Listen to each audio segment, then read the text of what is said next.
Hi, everyone. Welcome. We're so happy to have you here with us. Uh, we would love to hear where you're joining us from. If you want to put it in the chat, just let us know where you are joining us from today. We'd love to hear from you. Welcome, welcome. I see Florida,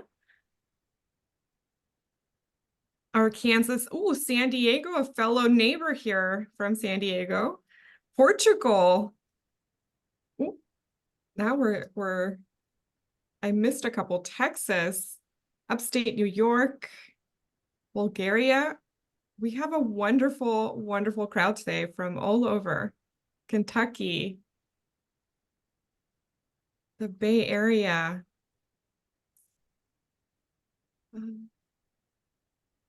New York, Northern Virginia, Southern California, more neighbors, Vancouver.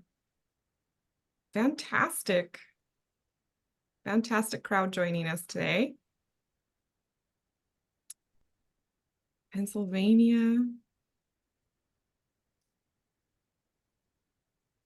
We have an amazing crowd joining us today. Lots of Southern California. Mexico?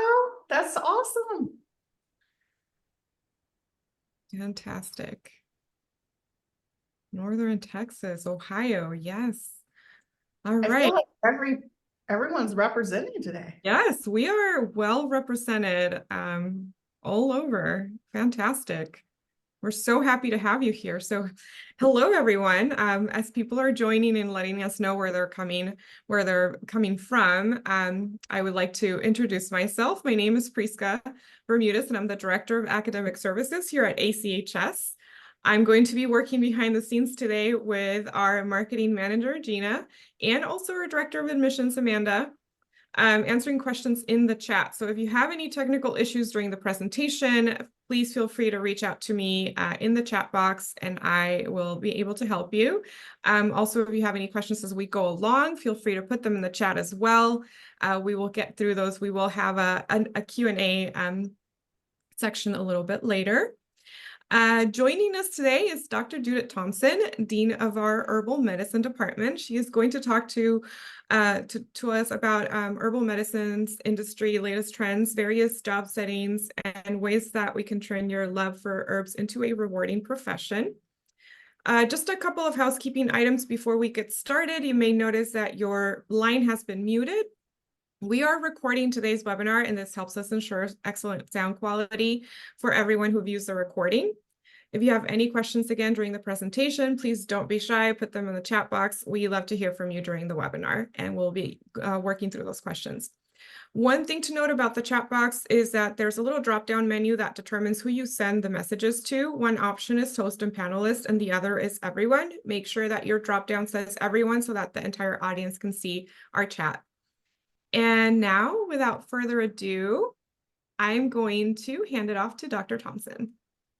Well, thank you so much for having me here today. I'm so excited to be sharing some of the experiences I've had and students I've worked with in the past and different places where they've been employed. So let me just jump into my presentation here. So just a little bit of background about who we are at ACHS, pioneers and leaders in online integrative health and wellness education.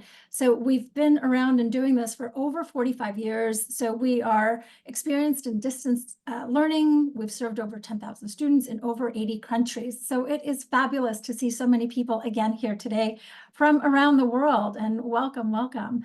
And so our mission is really to lead the advancement of evidence-based integrative health and wellness education through experiential online learning and sustainable practices. And I'm going to talk about how we do that because it is so unique to ACHS. And so we are accredited through the Distance Education Accrediting Commission. We're a certified B corporation, very proudly moving forward with all of our sustainable practices. And we offer a number of different degrees, either as certificates, diplomas, degree programs, micro-credentials, continuing education, you name it, we've got it. So it's really kind of looking at what it is that your particular needs are. But here, we're going to start with, well, what is herbal medicine? And so we're looking at the study of plants and herbs that support and promote health, right? And so we do know it's a time-honored tradition from all over the world. Every culture, people have been using them for thousands of years. And so we have a lot of knowledge that goes beyond what we know in more modern times. We've got the traditional knowledge that we continue to bring forward today. And so we also are looking at clinical herbalism, which is consulting along with health and wellness coaching, which has become one of the fastest growing areas of healthcare. And we're seeing an explosion in various areas of industry, along with different organizations, nonprofits. Their interest in herbal medicine is exploding right now.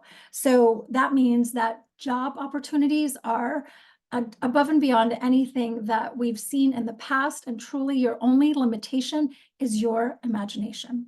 So I'm going to jump in and show you different ways that you can explore professional pathways in herbal medicine. And what I want you to think about as I'm going through this is, what do you feel as I'm talking about these different types of jobs? Is there something that feels like, oh, I kind of like that?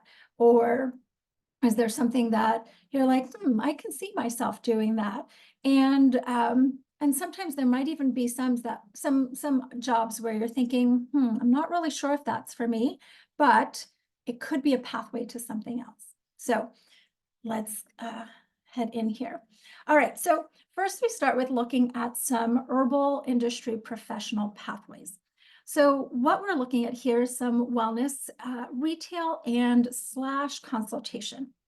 And so I've put a few different areas in which people can do this, and I'm calling it retail because there's sales involved in there, and you're usually customer or client facing.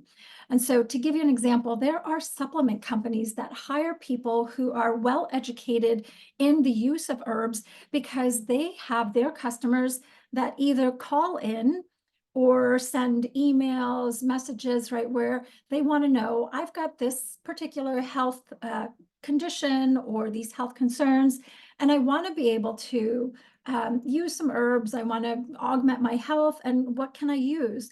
And so these companies, whether they're just selling herbs or they're selling nutraceuticals, which are a combination of vitamins and herbs, right? So these supplement companies need people who know how to use the herbs. They know what the therapeutic actions are. They know what the contraindications are. And these folks, right, the people who have the background in this are their best employees. These are the types of people that they want to hire. Same with the health food stores, right? You've probably walked into health food stores yourself. You've probably come across someone where, you have a question about a particular product on the shelf, and someone comes and explains the differences of one product versus another. And these are all over the country, and they continue to pop up. There's also natural beauty products, and this is a big one for those of us who like to wear makeup on special occasions or every day, either way. But this has become a really big source of revenue and interest because people are discovering that a lot of beauty products actually have a lot of toxins in them. And so they're looking for more natural ways to enhance their natural beauty. And so they need to know, well, can I use this particular product because maybe they have an allergy? And those would be things that we would learn in herbal medicine classes. Like, are these ones where potentially there's some allergic reaction or something to watch out for? And you could help guide people in their purchases. And hospitality and spas. So wellness tours have become an enormous area of interest. People are going all over the world. They're traveling and they want to go on, sometimes they're eco tours, and they're going to stay somewhere, right? They're going to stay in a facility. It could be a hotel. And sometimes, they're kind of immersed in nature, and they're going to have usually a spa or some kind of area where there's like something like meditation or a place where they can just kind of relax. And there's going to be often, most times, right, some kind of herbal tea, some kind of blend that they're going to be offered. The spa itself may offer different types of formulas. So you could be one of the people who creates the formulas for the spas or explains it to the customers, the clients that are coming in. And this is developing throughout the world. Currently, there are global statistics looking at the rise in interest in herbal medicine and related fields, upwards of $4 trillion, right? So there's a lot of money going into this, and people, these companies, right, they are looking for people specifically with knowledge in herbal medicine. Then we go into natural product development. And so as you're going through and you're taking your herbal medicine classes, you might have a great idea that comes through, and or a formula that you're like, wow, I really like this. You can actually go ahead and start to develop your formulas. And as you're in class, some of your homework assignments might be something like, well, make a formula for this kind of a condition somebody may have, make a tea, make a tincture, right? This is all part of what we do in our classes. And so you can start testing them on friends, on family, yourself. Got lots of my students have tried to get their kids to have some of these teas. Sometimes they like them, sometimes they don't, right? But so this is part of kind of getting into that entrepreneurial spirit and getting really creative and trying different formulas and seeing what you like and what gives you an immediate like, ooh, that was not what I was expecting. So, but this is what we have with herbs, right? We have different kinds of experiences, and you can just decide that maybe this is a route you want to go through. There's also research and development, right? So this is where these companies, like these supplement companies or herbal companies, they need people who really are willing to do some research, maybe want to look at more of the chemical analysis of a plant. They want to know, what are we looking at for? What are the active constituents? How do we know that there's medicinal content within a particular plant? What's kind of new in the world of science? What can we start creating as new formulas? Because a lot of the companies are also looking to make new products, keep things fresh and engaging. And even if you look back in time over the last, say, 30 years, we've seen different herbs just kind of pop up and become really popular for a while. And so then other companies want to make their formula with that particular herb, and they want it to taste good and they want it to be effective. And so they need somebody to help kind of guide their thoughts and how they can develop different products. And then there's marketing and sales. And this is for people who absolutely love the herbs and they love people and they love talking to people and they love engaging and getting out there, and they don't want to be sitting in a desk. They want to get out, they want to travel, because marketing sales often involves getting out there, talking to different places where these products would be sold. So if you're working with some kind of a supplement company, you could, for example, go to you could go to a doctor's office, you could go to health food stores, you could go to conferences where there are doctors and anybody who's involved in holistic medicine. It could be nurses, psychiatrists, different kinds of places where herbs are sold. So it gives you a lot of flexibility. And if you don't like to necessarily travel, there's a lot going on nowadays since the pandemic where people are doing more of this via webinars. And so doing lots of introduction of products to different kinds of companies. And so then that brings us down the educational path. And when you start talking about education, you have a very broad spectrum of places where you can start to share your herbal knowledge. And so in the public arena, you can, and this is, part of what we prepare you for in our different programs that we have, to put your information in publications. And so if you are, for example, you're just a really great writer, you love to get your work out there, there are numerous journals, magazines that want writers specifically to write blogs for them, to give the education about the herbs that are currently getting popular, or they may need you to interview people. And so you go in and you would be part of this publication process. Podcasts are booming. They are booming right now. And what's so unique about a podcast is that you've got people, most of the time they're doing something else, right? So they've got their earbuds and they're listening to you, and now you are in their head.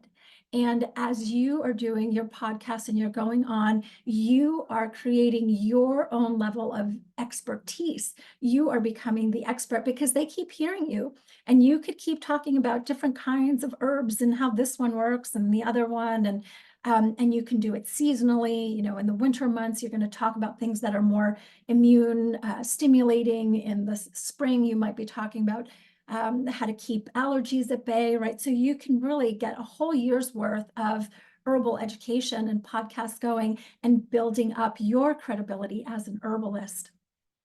And the same is true for YouTube. And I know YouTube isn't for everybody. Not everybody loves being in front of the camera, but for people who do, this is so engaging because now they're going to see your face and they're going to hear your voice. And still sometimes people just play YouTube videos and they still only listen to them. But it's a really nice way, if you are someone who loves to put like charts and graphs and tables up, you can start to show again, your level of expertise, and you can do comparisons. There's a lot that you can do with visual media, and people are listening and they're watching, right? YouTube continues to grow. And so in industry, there are, again, companies. So we're looking at these supplement companies who need people who will go out and be kind of the representative of the company.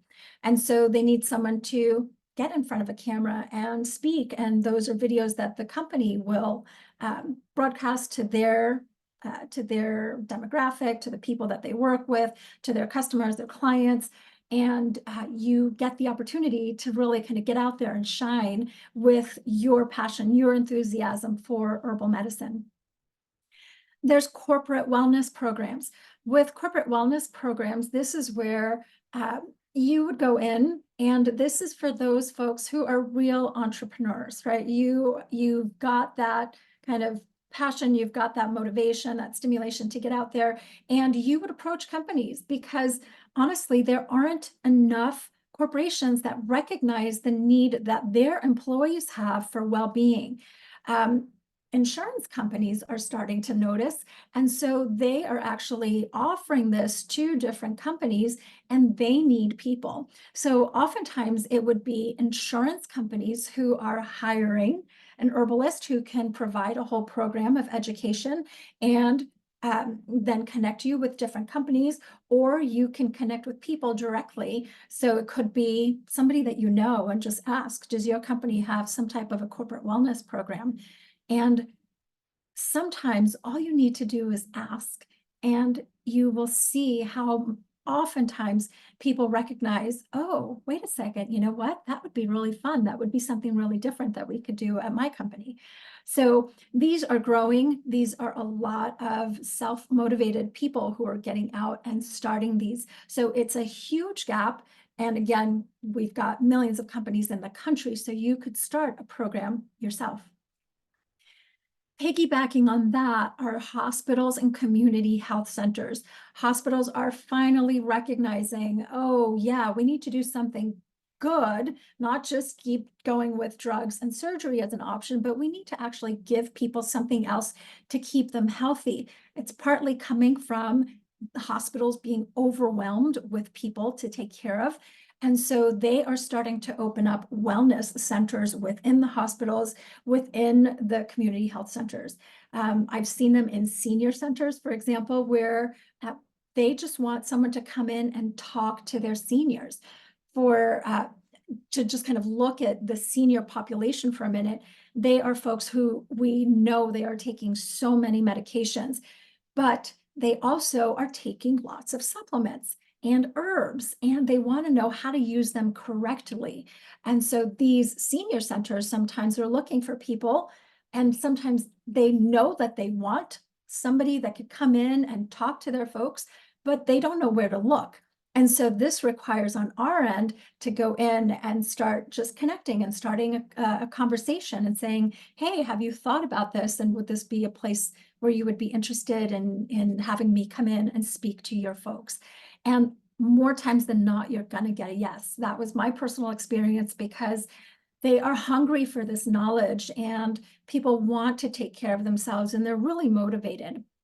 As they get older, they get more motivated because people want to live longer. They want to live healthy lives. They want good quality of lives.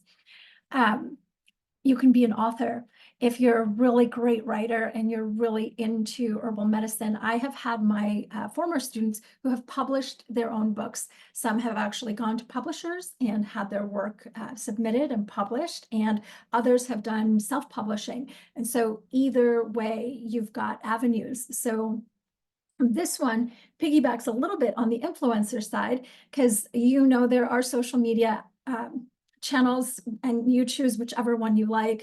If you like one, go for that one. If you like them all, develop your strategies for how you're going to keep working with all these mediums. But the more that you build up your following, the more that you will have people who are interested in your work, in what you're doing, in having in promoting a book that you write. So the authorship and the influencers sometimes go hand in hand, because publishing companies are going to look and see, well, do you have a big audience? Do you have people who are looking at you that we know will be able to market a book to? So that's something to have in the back of your mind. And I know that there's some folks who really don't care for social media at all, and that's okay. There's still lots of other avenues. And then community development. So this is a really beautiful place where, if you're very community oriented and you love where you live and you want to serve your community, I have had students of mine formerly, they saw the need for just having more herbs. They wanted to have more herbs in their community. So they ended up going to their local library, and one particular student I'm thinking of, she just said, how do you feel about me giving a talk to the kids about herbs? And the library loved it. And so she went in and she started doing weekly talks on herbs, and she would bring the actual herbs, the plant, to the talk at the library and share with the kids, this is what this herb is for.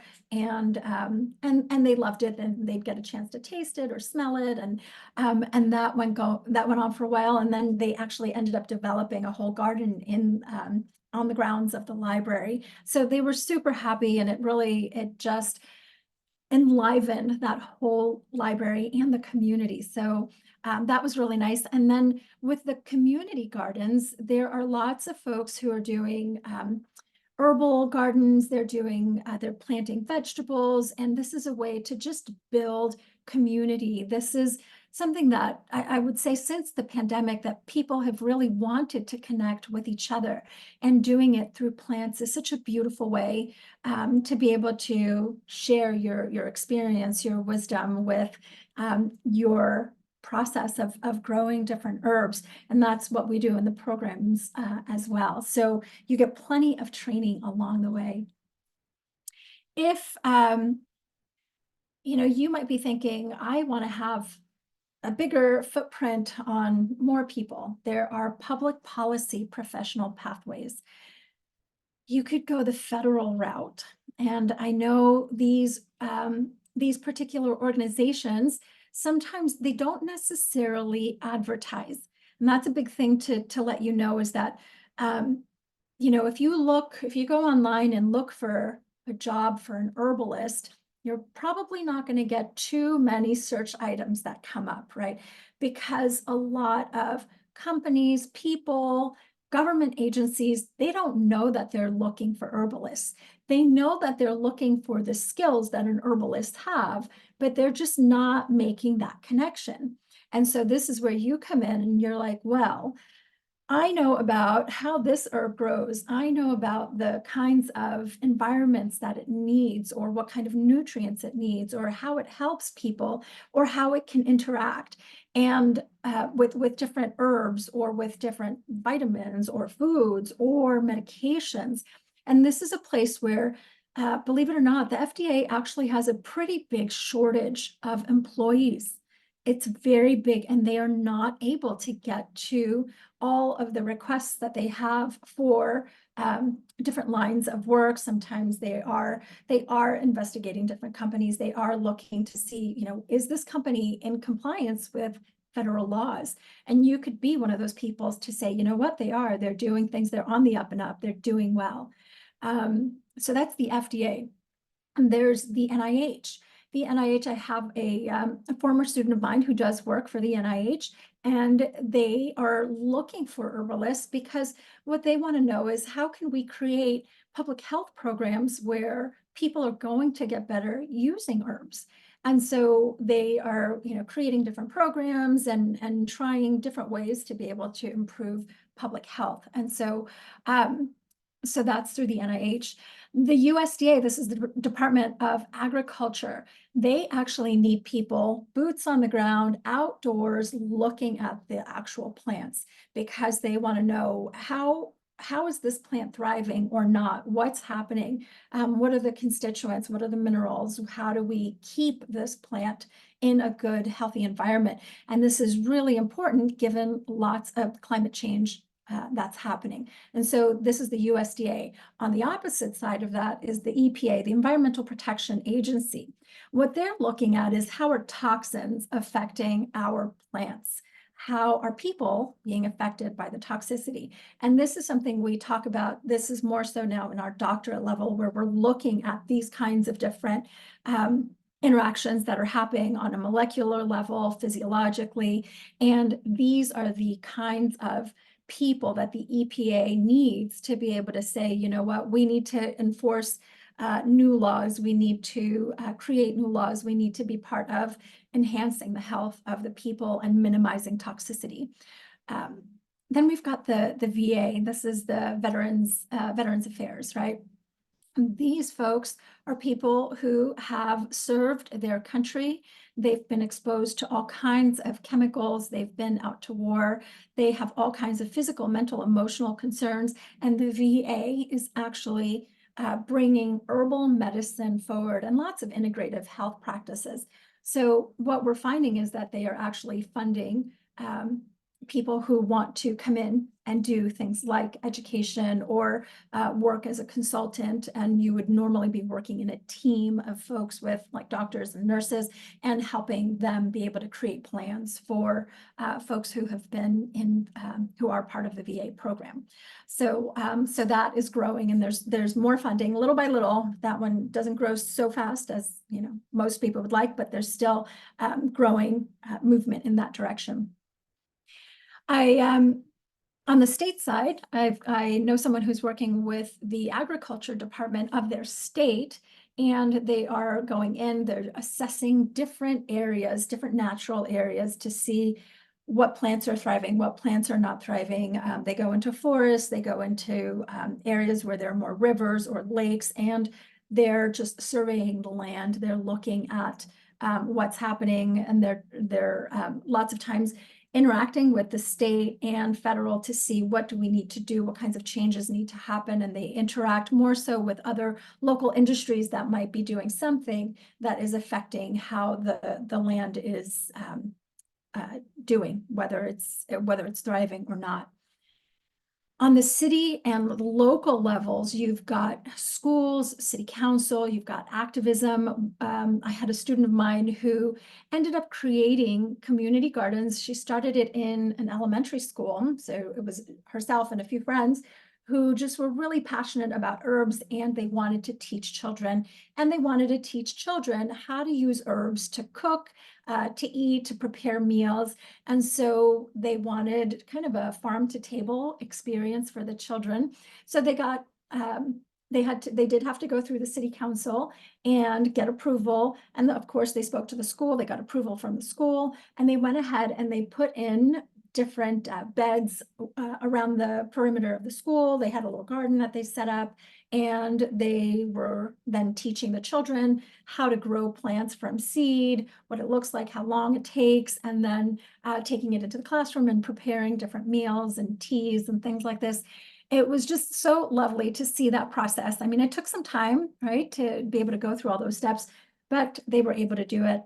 And then activism, right? Like just really getting out there and talking to your local legislators, go in, talk to your local senator, your local representative, because you have a really big voice and they want to hear from you. They want to know what is it that matters to you.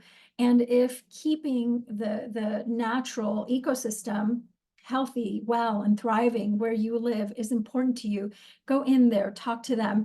And there are things that come out of these conversations. There are often, this is where you start thinking about how you would like to work, and jobs come out of this. It's really, it's a really dynamic and organic process because it's very unique to each area. Then there are the community developer or enhancer. Oh, we talked about that on the previous slide. So yes, repeating myself there, but yeah, just so many opportunities with normal community development there.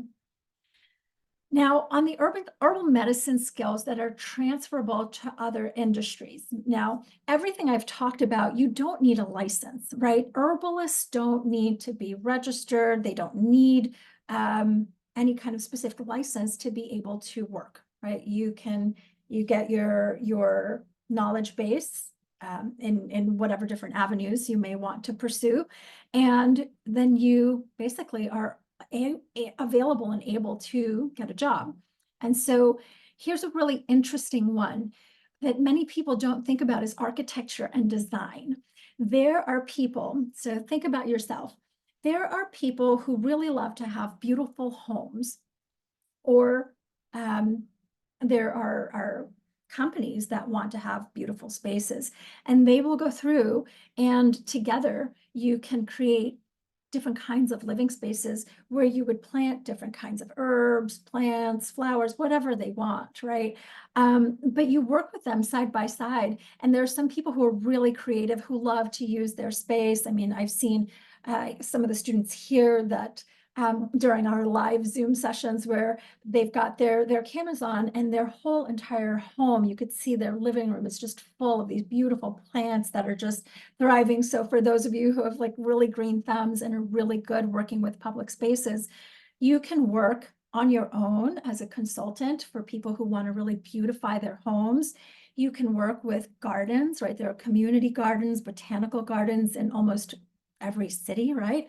In larger cities, and in public spaces. And this is an area that's growing. There's now a lot of research and knowledge and awareness that public spaces, that when we have more green in public spaces, people are healthier. In countries like Japan, we have people who are given a prescription by their doctor to spend time in a forest because this actually helps their health conditions. And so from a public health perspective and public spaces, like this might end up being more like parks and recreation, right? Where they're working with these public spaces. They want people who will know, this is a poisonous herb. Don't plant this where there's going to be a lot of people walking by, right? Or this is a really healthy one, or this is one that is more relaxing and calming for people. And so lots of cities are starting to take this into account, and they don't know, right? They don't know these different aspects of herbal medicine, but you do. And this is a really beautiful place where you can come in and help them figure things out. Like, how do they do this? How do they plan for this? So if you're one of those people that loves spaces and decorating and things like this, it's just, this is an area where we're going to see lots more growth over the next easily 5 to 10 years. Art and creativity.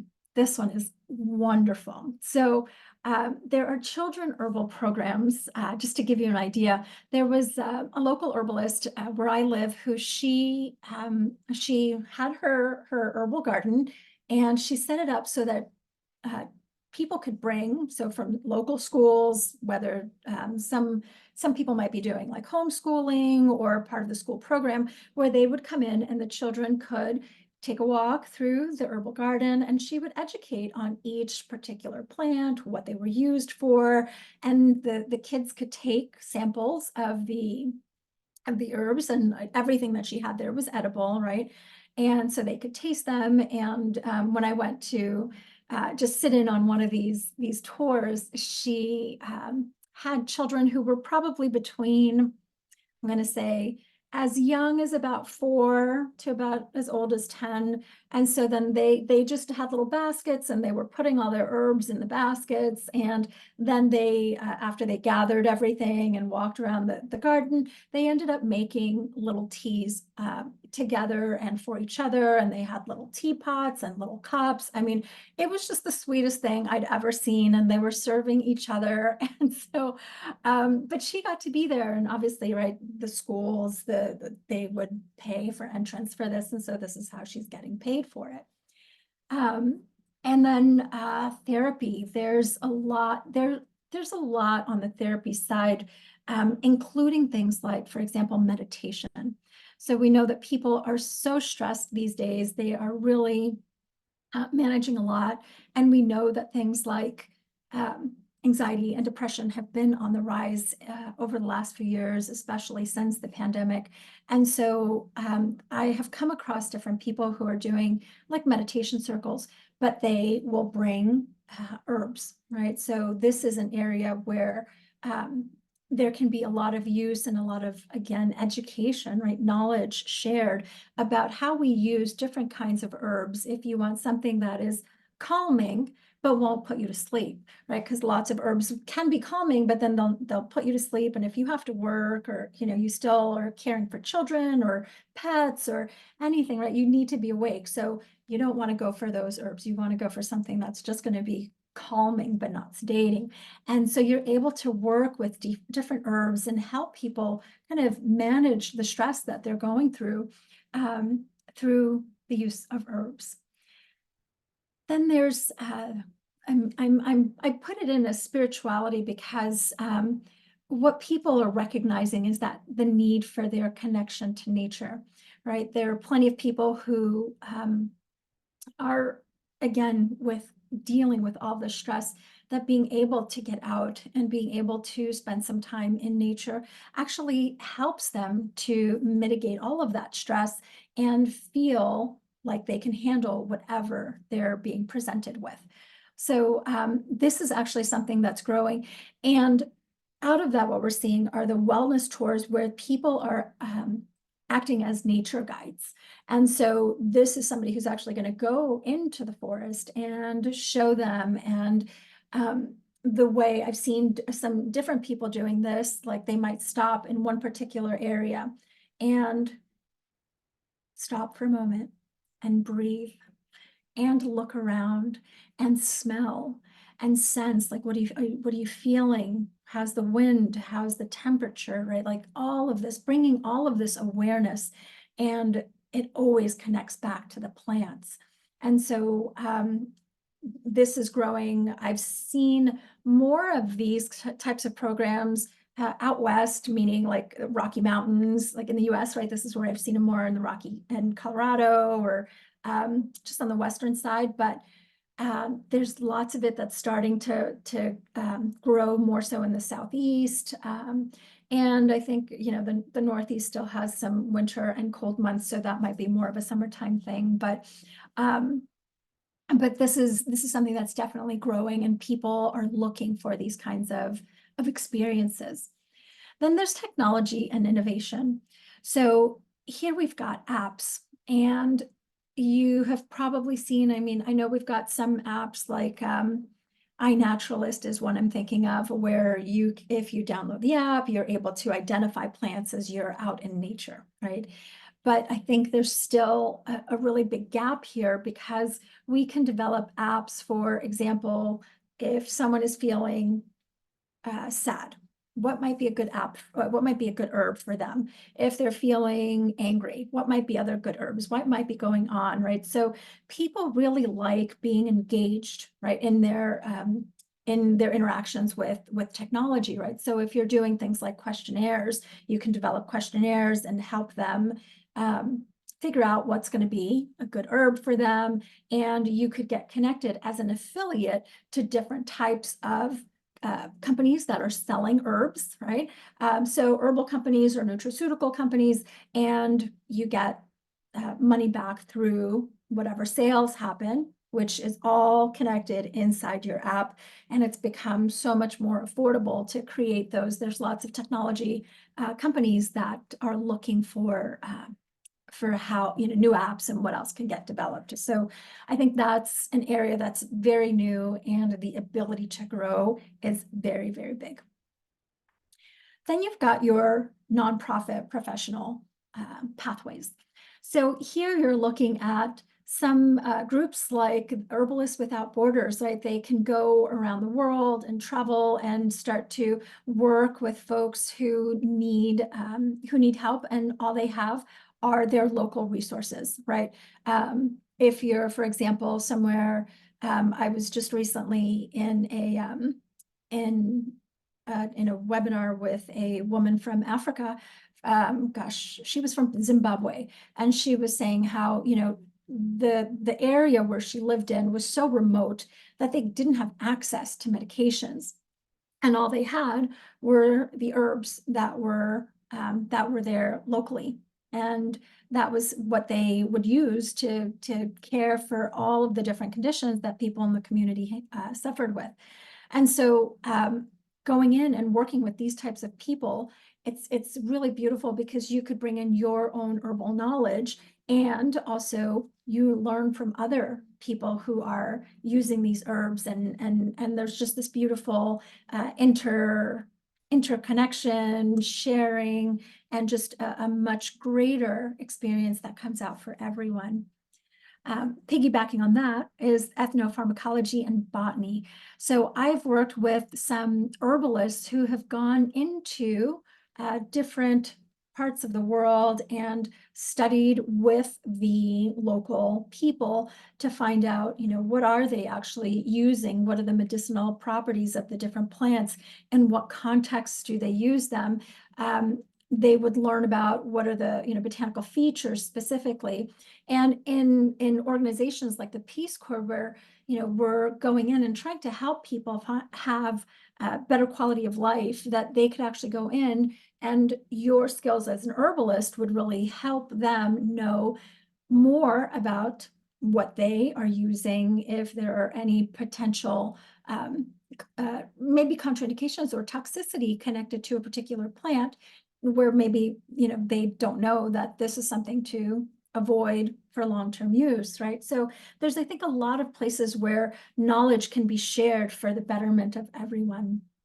And so those are a couple of areas to work in, and Peace Corps is a really nice one, where if you work with them for a certain amount of time, it's a couple of years, 2 or 3 years, I think, where they will discharge part of your federal loans for having spent time with them and having worked. So it's kind of a win-win on that end of things.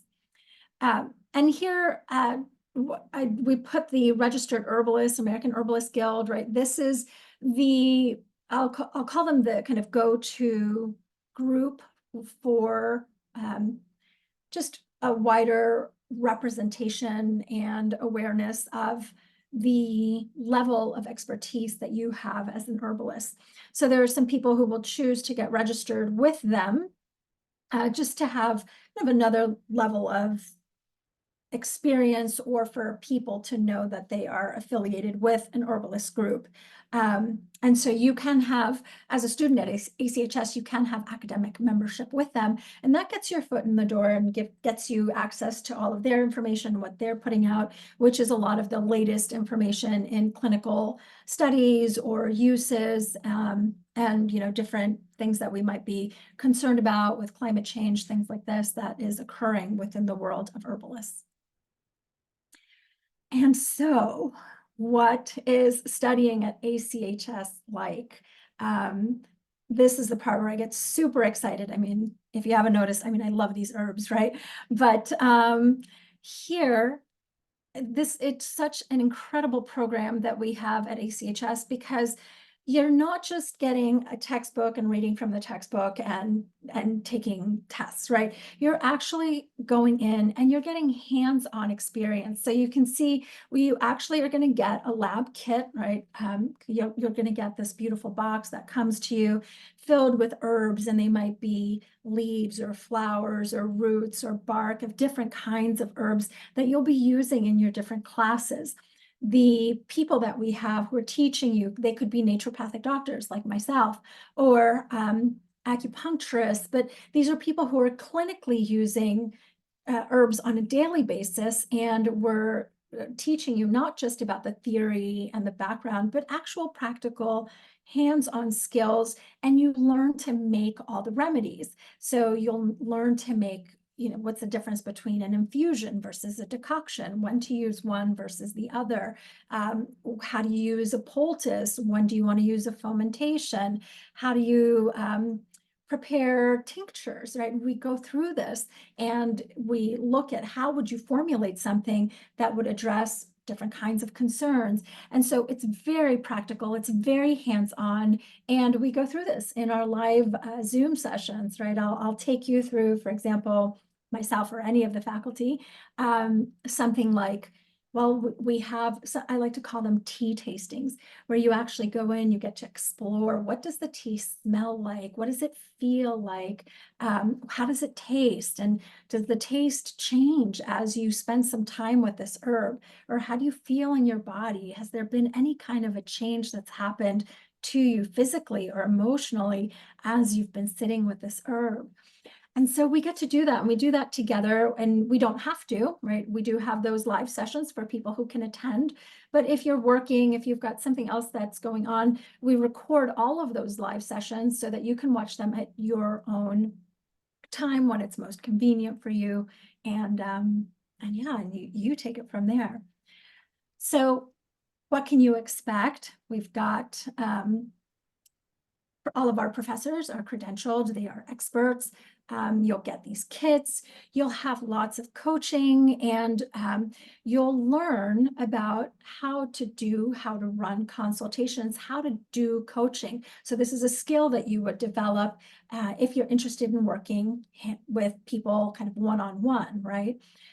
We've got different types of programs, some that are short-term, some that are more long-term. So depending on what your educational needs might be, and of what you're looking for, whether you're brand new to herbal medicine, or if you've kind of dabbled a little bit, or even if you're a professional and you want to take this to the next level because you want to offer a whole new, different way of self-healing and support through the use of herbs.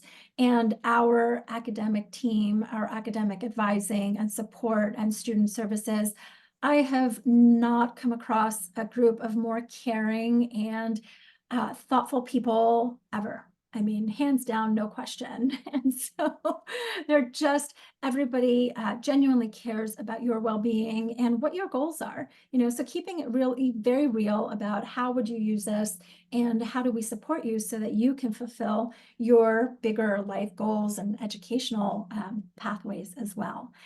And so I think at this point, I'm going to hand it back to Priska, who Thank you, is Judith. going to take you through some of our educational options. You're We have quite a few questions in the chat, and I promise we're getting there. We're going to have a break in just 2 minutes to get to those questions. So I will take you through these educational pathways along with my sidekick today, Amanda Heller. So starting your herbal education journey here at ACHS, we offer all levels of study from micro courses that help you build your herbal knowledge and to advance your clinical and herbal program. But we also have continuing education courses, certificates and diplomas, associates and bachelor's degrees, graduate certificates and master's degrees, and of course our doctorate degree. As Dr. Thompson said, all of our classes are interactive, they're engaging, and we have hands-on experience within the class. We also have live lectures weekly from our experienced faculty. And as you know, just from being in this webinar, we have a global and very diverse community of students from around the world. I mean, just today we have such a huge, diverse audience. So our undergraduate herbal medicine programs are our certificate in herbal studies, our diploma in herbal studies, and our bachelor's in integrative health sciences, where you can focus on herbal medicine. Oh, and if we go back one slide, I actually just want to throw out, we also have an associate. So I think we just missed it, but it's also the Associates of Integrative Health Sciences. So there is options starting from the very small professional credentials that are very career focused all the way through your bachelor's. Thank you, Amanda. And in terms of our graduate programs, we have our graduate certificate in herbal medicine, our Masters of Science in Integrative Health Sciences, Masters of Science in Herbal Medicine, and of course, our Doctor of Science in Integrative Health with the herbal medicine specialization. And our micro-credentials, we have our integrative cannabis specialist, integrative stylist. I'm going to butcher this word as I normally do. I know. Thank you. I don't want to like hear it in my head. Master the basics of herbal preparations and master herb gardening for the home herbalist. And again, these are micro-credentials. And yes, I know we're getting to time, so let's have an opportunity to do a Q&A. So let me read you some of these questions, Dr. Thompson. Okay. So let's see. I can start with, are there more jobs available for clinical herbalists? So, I mean, so clinical herbalism, this is something where if you have to think about which road you want to go down. So would you want to start up your own consulting practice? You can do that. Do you want to join someone else? Because there is need, for example, if you wanted to work with a chiropractor or a naturopathic doctor or an acupuncturist or a medical doctor or an osteopath, where you would be kind of the herbal medicine expert. And so this would be you reaching out and seeing, is that something that they're interested in? And I will tell you that many medical doctors will be very happy to have somebody on board that can talk to their patients, because they don't know very much about herbal medicine at all, and they get asked questions all the time. So you would know well, way and above more than they would about herbal medicine. So, yeah, so it just depends on which road you would want to go for a clinical herbalism. There's one that I think it's a common question is there other keywords you recommend searching for on job boards instead of herbalist, especially for supplement companies, etc.? Yeah, so here's a really, none of these words, I'm going to tell you right now, none are going to sound very exciting, right? But you are the person they're looking for. So customer service rep, right? That's one. You could look for sometimes consultant.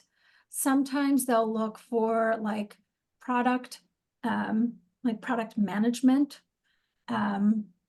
Let's see, what else can I think of? Those are the main ones that are coming to my mind right now, if I think of anything else. But yeah, but just you're actually looking for a job. Yeah, and I would throw out, I try to encourage students, job boards are amazing, but go directly to some of the agencies and companies you'd like to work for and look at their career pages. Because it's just like was communicated a little bit earlier, is most companies and agencies don't know to ask for an herbalist or mention, they don't know there's degrees in the field. So even though ACHS has been around for 45 years, there are companies that don't know you can ask for someone to apply with a master's or a bachelor's degree with a focus in herbalism. So go directly to the companies you believe in, that you feel aligned with, and go look at their job postings and go from that angle. I think can be really helpful. Yeah, usually they'll have like a career opportunities or like employment centers, something like that. And you'll see, and some of them are completely remote because, like, for example, you've probably done this yourself. You go, you buy something and then you have a question about it and you go to the chat box, right? And you start chatting with somebody. Well, there's an actual person on the other side of that chat box. And so these companies need people who are familiar with how herbs work to be able to keep chatting with folks throughout the day. So that's a really nice one that you can do in a remote setting. So you don't necessarily have to be in a particular city to have that job. Perfect. Thank you. We'll do one more before we move on. I was curious how someone gets involved in herbal research studies. So this is going to be something where, for example, I mean, thinking about it more, usually it's related to an educational center. So there would have to be some kind of a school that you would be connected to if you wanted to participate as a participant of the actual study. You would have to connect with a school. As a student at ACHS, you would actually be able to run your own studies. We do most of them as literature reviews at this point, but we are looking at getting our research center a more vigorous, what's the word I'm looking for? Work, just having more participation, having more students that are in the doctoral program, for example, like they would be conducting the studies. And so then other students could join in and participate. And since we are an online university, we're looking at how to do that remotely. So, so yeah, as a student or as a doctorate student, that's really how the main way that you'd be able to get involved in herbal research. Thank you, Dr. Thompson. We are running a little bit out of time, so we're going to move ahead with the rest of the presentation. If we do have any additional time at the end, we'll come back to the remaining questions. So if we can have the next slide and... Let's see. So as an alumni or graduate from ACHS, we support you in your search for holistic jobs, and we help you with resources as well. We review resume and cover letters, do interview prep, career coaching and business planning, and just like this webinar, we also offer webinars and workshops to support you. Next slide, please. Amanda, take it away.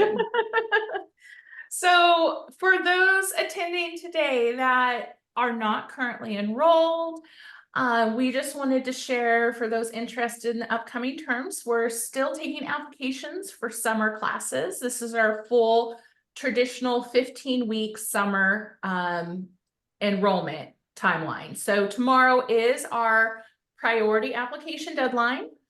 But we have wiggle room on that. So it's not a cold, hard date. It really was created to help put everyone in a position not to be rushing in April. So we still have time to submit an application. Your admissions advisor on my team, we're all here to help you through the admissions process, ordering transcripts, most of all, coaching and helping you navigate to the right program. Our most important date coming up is April 5th. Students who are running a little late for various situations, as long as seats are available, we will still help you enroll up and past April 5th. Just be aware there's a late registration fee of $35.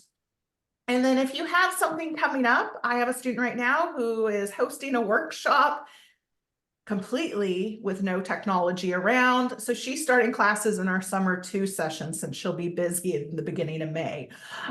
So we do, if you can't quite make May, we have our summer 2 classes that start at the end of June. Next slide, please. So here's a team. You may recognize some faces and names on the slide. And I shared in the chat if you'd like to email our main admissions department, or you can click the link I sent, schedule an appointment with anyone you'd like. We all are available. And we also can support you with navigating programs, because maybe you're interested in aromatherapy in herbal medicine. So finding the right program to mismatch or mismesh everything you want to do and help you achieve your goals. We can help you determine funding options, utilize your VA benefits, employer tuition assistance. We're really here to help you figure it all out and be your person, be your resource and advocate. and guide you through to get started and be able to take some classes this summer with Dr. Thompson and her team. Thank you, Amanda. Thank you so much, everyone. We are right on time. I know that this was a lot of information. We will be sending out this recording to everyone along with the slides. If we didn't get to your question, I'm so sorry. I want to be respectful of your time, but you can email me directly and I will connect you with someone that will get you an answer. I put my email in the chat. Go ahead and email me and I will make sure that your question gets to the right person. Thank you. Thank you so much for joining us today. We really appreciate your time. Have a wonderful rest of your Thursday. Have a great day. Thank you.